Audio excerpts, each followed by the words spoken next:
肩负国家影音资产修复、典藏、研究与推广重任的国家电影及视听文化中心，历经4年兴建，终于要在12月17号正式营运启用。国家影视听中心10号提前曝光内部高规格影厅设备，包含一间201席的大影厅以及52席的小影厅，未来将作为国内影展放映、电影首映、电影推广以及专业试片等多功能使用。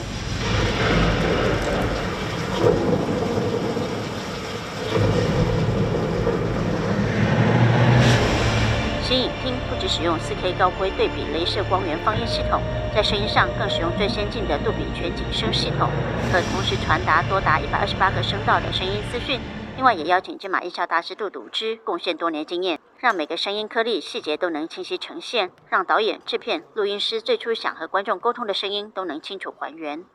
声音的那些颗粒啊，声音的位置啊。这些都可以很精准地被表达出来。那这个并不是一个过分的要求，因为我们在做电影的时候，我们就是这样预期给观众听的。我们就是预期观众应该要听到这样子的效果，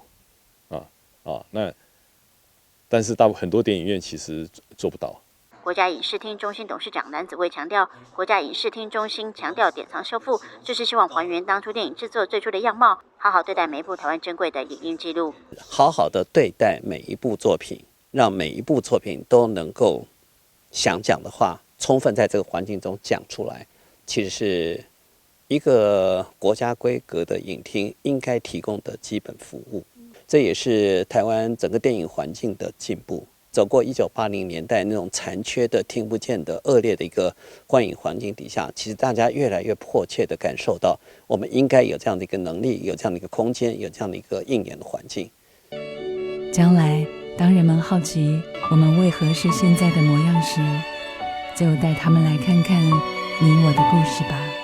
为了让影迷也能抢先享受国家影视厅中心高规格设备，民众即日起可上 OpenTix 专属页面，以线上扫票方式免费欣赏一系列包含国家影视厅中心热门修复片《大侠梅花鹿》《幸福路上》《医生》等。未来也会透过策划影展、举办讲座，让民众亲身体验一流的视听飨宴。中国电台记者杨仁祥、张昭伦新庄采访报道。